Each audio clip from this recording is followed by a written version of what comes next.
9. Dave Verbist.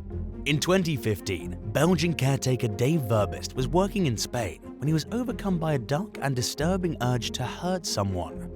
Instead of fighting the temptation, he caved and went inside the home of 27-year-old Anne Strong Jensen.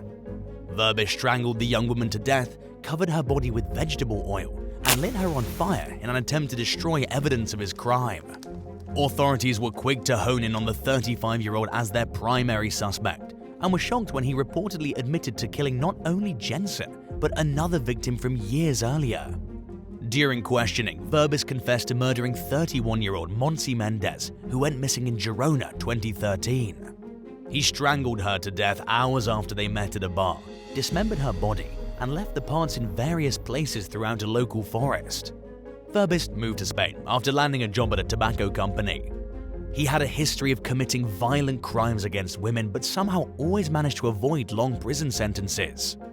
Sadly, by the time detectives caught him, he had taken 2 women's lives. In 2017, the court sentenced Verbist to over 16 years in prison for the murder of Montse Mendez. His roommate, Dorama Sanchez, also received a 2-year sentence for concealment and desecration of a corpse. 8. Jessica Gallion. A teenager from Tennessee allegedly endured months of harassment from their school janitor, Jessica Gallion, in 2017. Police arrested the 29-year-old suspect after hearing accusations that she led the young man into a classroom and assaulted him. Gallion faced many felony charges in connection to the incident, and the victim's family sued the Roane County School District for millions of dollars in damages. The suspect was released on a $15,000 bond shortly after getting arrested, and the outcome of the case is unclear. According to the lawsuit, Gallion subjected the victim to unwanted advances starting when the two met. She allegedly nagged the teen for his phone number and to add her as a friend on Facebook, then bombarded him with inappropriate messages. The lawsuit also stated that the victim asked Gallion to stop, but she didn't listen. Instead, she invited him to meet her at a hotel. She reportedly tried to cover up evidence of her crimes, including the encounter that got her arrested, by telling the victim she would lose her job, husband, and children if anyone found out what had happened. The incident had severely damaging effects on the young man, who claimed both faculty and classmates teased him about the so-called relationship. One staff member supposedly even told the victim he was jealous and wanted to have that type of encounter with Gallion. The teen stopped going to public school and began homeschooling while dealing with the emotional effects of the crimes allegedly committed against him. The paperwork accused the school district and the cleaning company it contracted its services with of acting intentionally, willfully, wantonly, and/or with gross negligence in their failure to stop Gallion's misconduct. 7. Brandy Lee. While working as a personal caretaker in Westchester County, New York earlier this year, 35-year-old Brandy Lee allegedly stole from one of her clients. After getting tipped by a suspicious employee from a local financial institution, state troopers approached the district attorney and an investigation was launched. Together, they determined Lee impersonated her victim for her own financial gain. While authorities wouldn't elaborate on the exact nature of Lee's misconduct, it's clear, based on the slew of charges she faces, that she's accused of some serious crimes. The list consists of identity theft, scheme to defraud, grand larceny, and 11 counts of falsifying business records.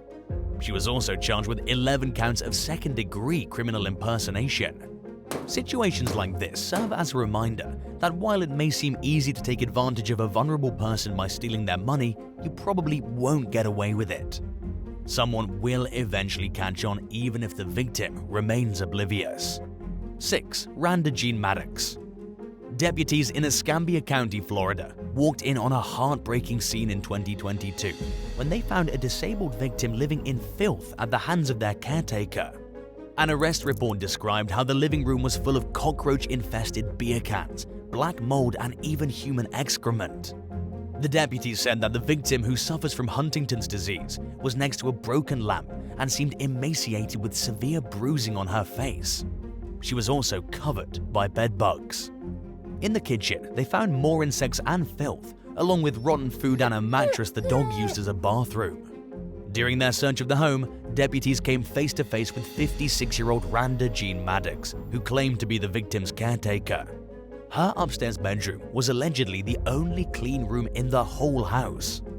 The person who reported the abuse told law enforcement he'd last been inside the residence 6 months earlier and that the conditions weren't as bad as they are now. He said the victim had recently reached out to him asking for help, which is why he called the sheriff's department. The complainant also described how the victim can't walk on her own and was often left home by herself with nobody to help. Paramedics said that the victim's orbital bone had also been broken several times, but that she never received treatment, leaving her disfigured.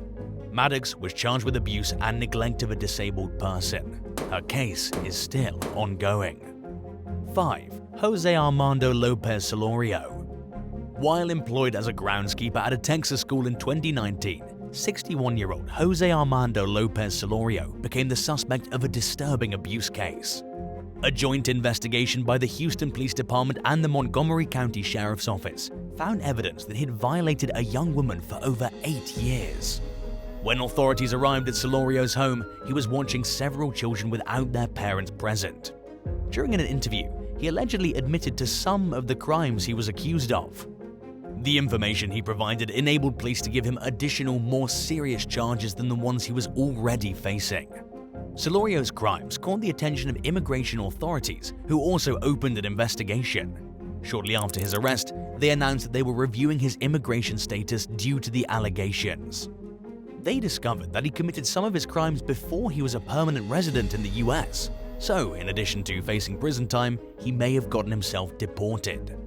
And while his victim may not have been a student at the school he worked at, educators were not about to take their chances and immediately fired him after learning of the charges. It's a big price to pay for something Solorio could have simply chosen not to do in the first place. 4. Arlene Bonnets. As a caregiver, 57-year-old Arlene Bonnets was tasked with helping a man with cognitive issues in Palm Harbor, Florida. But she apparently didn't take good care of him, as deputies in Cumberland County, North Carolina discovered one day earlier this year. While driving south on Interstate 95, Bonnets allegedly stabbed her client multiple times with a felt-tipped marker and shoved him out of her moving vehicle. She was going 60 miles per hour according to an arrest report. Both parties were taken to a hospital for treatment.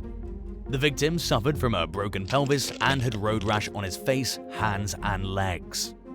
Bonnets was charged with assault with a deadly weapon with intent to kill and was locked up on a $75,000 bond. The outcome of her case has yet to be determined, but hopefully justice will be served. 3. Aretha Davis. While working as a caregiver in Rockport, Texas, Aretha Davis allegedly stole tens of thousands of dollars from her clients. Concerned family members contacted local police in August 2022 after they started noticing some suspicious credit and debit card charges in their loved ones' names. They also found forged checks in Davis's name. An investigation yielded enough evidence to arrest Aretha, but when police tried to apprehend her, she refused to surrender and drove away in the BMW. She led officers on a chase, but they eventually called off the pursuit for public safety. Authorities finally caught up to her a month later at the home of a patient she'd been hired to take care of. She faces a list of charges that were all upgraded to felonies due to the victims being over 65 years old. The alleged crimes include forgery, credit card abuse, and more. Davis also had many warrants out of a neighboring county when she was taken into custody, according to Rockport Police Captain Nathan Anderson, who spoke with local news station KIII-TV. One of the victims, an 85-year-old woman whose wheelchair-bound daughter was cared for by Davis, accused her of stealing more than $22,000. She told KIII-TV that the vibes she got from Aretha were not good to begin with, and that she regrets not paying more attention earlier on. The family was desperate to find a caregiver, she said, and Davis had an impressive resume. At the time the story broke, authorities said they were certain there were more victims, and that they hoped the public would report any suspicious activity going on in a loved one's life if they recognized her. According to the last update, Davis was in custody on a $155,000 bond, and police were waiting to see if more people would come forward. 2. Rachel Marie Butler. After getting a complaint of suspected medication theft from a bedridden patient, police in Henderson, Tennessee began investigating the person's caretaker, 43-year-old Rachel Marie Butler. As it turned out, Butler was allegedly at the victim's house during her time off, which is supposedly when some oxycodone went missing. Oxycodone is a strong narcotic painkiller.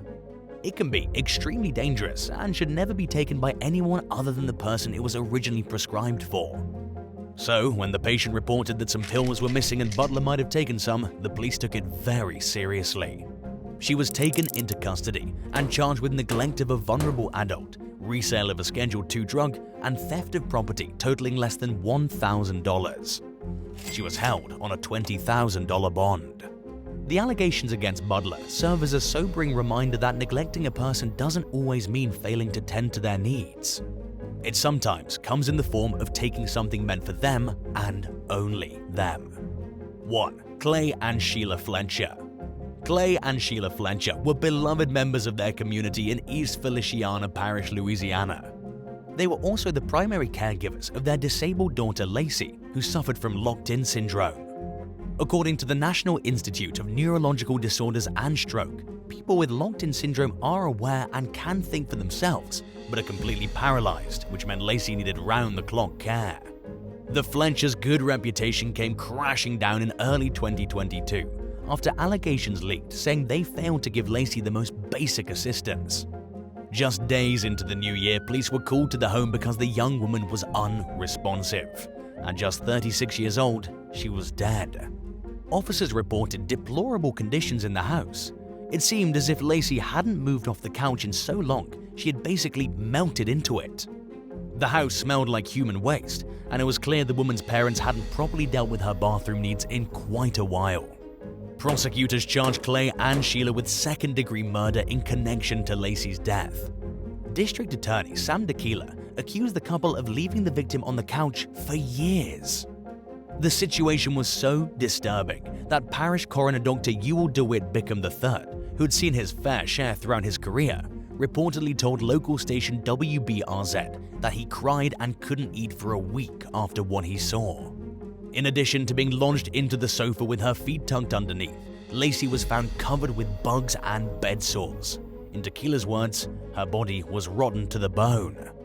To explain the intent aspect of the murder charge, he argued the woman's parents must have wanted to kill her, that they must have known their neglect would inevitably cause her death.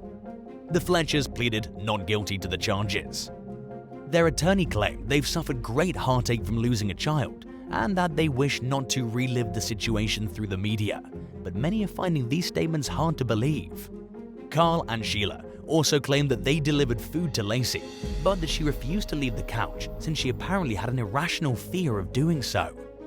The argument called into question the exact nature of Lacey's disability and whether or not she could get up, but it doesn't explain why she was left in such disgusting conditions for so long. Neighbors said she hadn't been seen in public in over 15 years. The case is slated to go to trial in 2023 and will hopefully bring answers and justice. Thanks for watching. Did you have any experiences with bad caretakers? Let us know in the comments below and don't forget to subscribe. See you next time. Bye.